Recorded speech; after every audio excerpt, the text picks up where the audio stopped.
আজকে আমি দেখাবো কিভাবে ঘরোয়াভাবে নরম তুলতুলে কেক বানানো যায়। তো প্রথমেই দুটো ডিম ভেঙে নিতে হবে, তারপর ডিমের কুসুমগুলো আলাদাভাবে রেখে দিতে হবে। তারপর চায়ের কাপের 1 কাপ পরিমাণ চিনি তার মধ্যে দিয়ে দিতে হবে। তারপর একটি মিশ্রণের সাহায্যে অথবা আপনারা কাঁটা চামচের সাহায্যে এটি গুলিয়ে নিতে পারেন। এটি ভালোভাবে চিনি গলা পর্যন্ত নাড়তেই হবে। তারপর এর মধ্যে ওই ডিমের কুসুমগুলো দিয়ে দিতে হবে। দেওয়ার পর আবার একটু মিশিয়ে নিতে হবে ভালো মতো মিশিয়ে নিতে হবে। এটা খুবই সহজে বানানো যায়, আপনারা চাইলে যে কোনো সময় বানিয়ে খেতে পারেন। এরপর এর মধ্যে সামান্য পরিমাণে লবণ দিয়ে দিতে হবে চিনিটাকে ব্যালেন্স করার জন্য। তারপর এটি ভালোভাবে মিশিয়ে নেব। এরপর এর মধ্যে ভ্যানিলা এসেন্স দিয়ে দেব, ডিমের গন্ধটা যেন না থাকে। আপনারা এর পরিবর্তে লেবুর রসও ব্যবহার করতে পারেন। এটা ভালোভাবে মিশিয়ে নিতে হবে। এরপর এতে 1 কাপের অর্ধেক মানে হাফ কাপ পরিমাণ সয়াবিন তেল, রান্নার তেল দিয়ে দিতে হবে। তারপর এটি ভালো মতো মিশিয়ে নিতে হবে।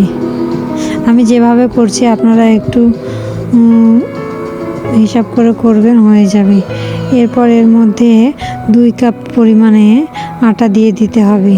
আটা দেওয়ার পর এটি ভালোভাবে নাড়তে হবে, মিশিয়ে নিতে হবে। এগুলো ভালো মতো মিশিয়ে নেওয়ার পর এতে 1 চামচ পরিমাণ বেকিং সোডা দিয়ে দিতে হবে। বেকিং পাউডারও দিতে পারেন, আমার কাছে ছিল না তাই বেকিং সোডা দিয়েই করছি। এরপর এটিও ভালো মতো মিশিয়ে নিতে হবে। এরপর এটি অনেক শক্ত হয়ে গেছে, এর জন্য 1 কাপের হাফ কাপ পরিমাণ গরুর দুধ দিয়ে দিতে হবে। এটি দিলে অনেক সুন্দর একটা ঘ্রাণ আসে, আর আটার ডোটাও সুন্দর মতো মাখা হয়ে যাবে। এটি ভালোভাবে মিশিয়ে নেওয়ার পর এটি রেডি হয়ে গেছে কেক বানানোর জন্য। এটি এখন ভালো মতো মিশিয়ে নিলাম। এরপর একটা বাটিতে একটু সয়াবিন তেল দিয়ে, রান্নার তেল দিয়ে সেটি ভালোভাবে তলানিতে দিয়ে দিচ্ছি, যাতে নিচের দিকে পুড়ে না যায়। এরপর এর মধ্যে একটি কাগজের টুকরো গোল করে কেটে নিয়েছি বাটির মাপে। তারপর সেটি তার মধ্যে দিয়ে দিলাম। এর উপরেও একটু তেল ব্রাশ করে নিচ্ছি। ব্রাশ করে নেওয়া হয়ে গেলে এর মধ্যে আগে থেকে যেটি বানিয়ে রেখেছিলাম কেকের মিশ্রণটি তার মধ্যে দিয়ে দেব।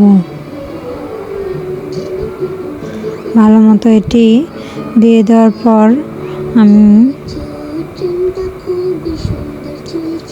একটা কাঠির সাহায্যে গোল করে ঘুরিয়ে নিলাম, যাতে কোথাও কোনো ফাঁকা না থাকে। এরপর একটু ঝাঁকিয়ে নিলাম।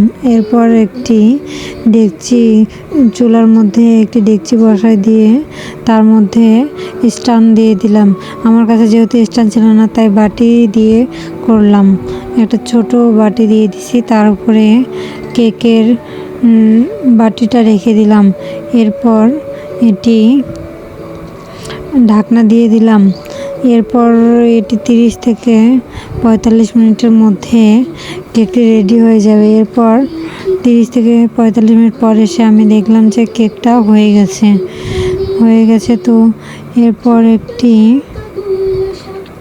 কাঠির সাহায্যে পরীক্ষা করে নিলাম। কাঠিটা ডুবিয়ে দেওয়ার পর উঠে কিছু আসলো না। কাঠির গায়ে কিছু লেগে না থাকলে তাহলে কেকটা রেডি হয়ে গেল। এরপর কেকটা আমি বের করে নিলাম। এটি খুবই সুস্বাদু আর অনেক স্বাস্থ্যকরও বটে। এটি কেটে নেওয়ার পর আমরা সবাই খাবো। এটি অনেক নরম ও তুলতুলে হয়েছে আর খেতেও অনেক সুস্বাদু হয়েছে। আপনারা খুব সহজেই 2টি ডিমের সাহায্যে এত সুন্দর কেক বানিয়ে নিতে পারবেন বাসায়। এরা বাচ্চারাও খেতে পারবে।